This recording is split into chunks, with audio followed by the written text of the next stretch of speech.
जय श्री राम। धार्मिक मान्यता है कि हनुमान जी के बिना ना तो राम है और ना ही रामायण। राम रावण युद्ध में हनुमान जी ही एकमात्र योद्धा थे जिन्हें कोई भी किसी प्रकार की क्षति नहीं पहुंचा सका था। वीडियो में आगे बढ़ने से पहले आप सभी से निवेदन है, मेरे चैनल को सब्सक्राइब करके बेल आइकन को जरूर प्रेस कर दीजिएगा।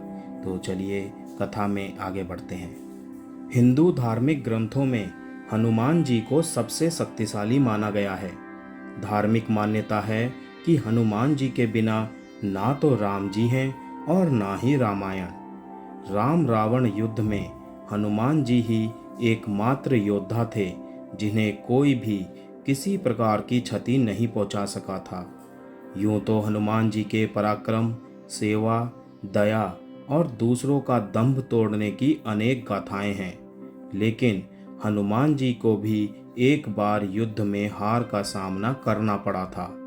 सुनने में यह थोड़ा अजीब लगता है, लेकिन पुराणों के अनुसार यह सही माना गया है। कहते हैं कि युद्ध में हनुमान जी को हराने वाला कोई और नहीं बल्कि उनका भक्त ही था। आइए जानते हैं यह रोचक प्रसंग। हनुमान जी ने अपने पराक्रम से शनिदेव, बाली, अर्जुन और भीम जैसे वीरों को युद्ध में पराजित करके उनका अभिमान चूर चूर किया।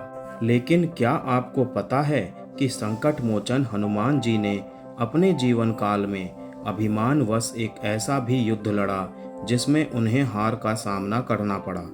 इस युद्ध में हनुमान जी को हराने वाले कोई और नहीं, एक अन्य राम भक्त ही थे। उन्हें हराने वाले मच्छिंद्रनाथ जी नाम के एक बड़े तपस्वी थे।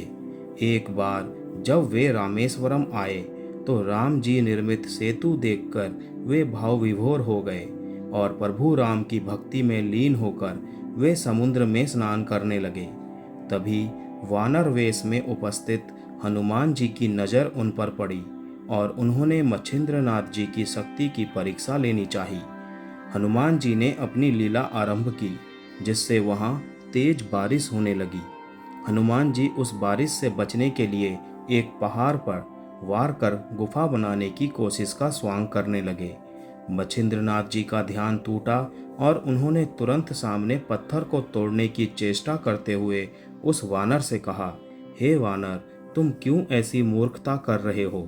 जब प्यास लगती है तब कुआं नहीं खोदा जाता। इससे पहले ही तुम्हें अपने घर का प्रबंध कर लेना चाहिए था। यह सुनते ही वानर रूपी हनुमान जी ने मच्छिंद्रनाथ जी से पूछा, आप कौन हैं? जिस पर मच्छिंद्रनाथ जी ने स्वयं का परिचय दिया। मैं एक सिद्ध योगी हूँ और मुझे मंत्र शक्ति प्राप्त है। हनुमान जी ने मच्छिंद्रनाथ जी की शक्ति की परीक्षा लेने के उद्देश्य से कहा, वैसे तो प्रभु श्री राम और महाबली हनुमान जी से श्रेष्ठ योद्धा इस संसार में कोई नहीं है, पर कुछ समय उनकी सेवा करने के कारण उन्होंने प्रसन्न होकर अपनी शक्ति का 1% हिस्सा मुझे भी दिया है। ऐसे में अगर आप में इतनी शक्ति है और आप पहुँचे हुए सिद्ध योगी हैं तो मुझे युद्ध में हरा कर दिखाएं, तभी मैं आपके तपोबल को मानूंगा। इतना सुनते ही मच्छिंद्रनाथ जी ने उस वानर की चुनौती को स्वीकार कर लिया।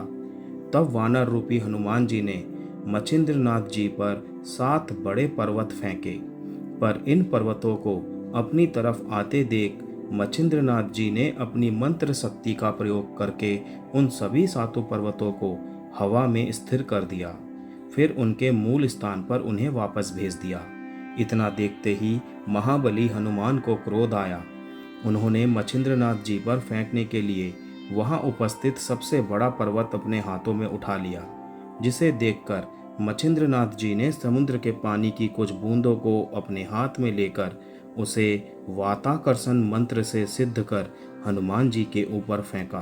पानी की बूंदों का स्पर्श होते ही हनुमान जी का शरीर वहीं स्थिर हो गया और वे हलचल करने में भी असमर्थ हो गए। मंत्र शक्ति से कुछ क्षणों के लिए हनुमान जी की शक्ति भी छिन गई और वे उस पर्वत के नीचे दबकर तड़पने लगे। हनुमान जी का कष्ट देख उनके पिता वायुदेव प्रकट हुए और मच्छिंद्रनाथ जी से हनुमान जी को क्षमा करने की प्रार्थना की। वायुदेव की प्रार्थना सुन मच्छिंद्रनाथ जी ने हनुमान जी को मुक्त कर दिया और हनुमान जी अपने वास्तविक रूप में आ गए। फिर उन्होंने मच्छिंद्रनाथ जी से कहा, हे मच्छिंद्रनाथ जी, आप तो स्वयं नारायण के अवतार हैं। यह तो मैं जानता था, फिर भी मैं आपकी शक्ति की परीक्षा लेने की कुचेष्टा कर बैठा। आप मेरी इस भूल को माफ करें। यह सुनकर और स्थिति को समझते हुए मच्छिंद्रनाथ जी ने हनुमान जी को क्षमा कर दिया। जय श्री राम।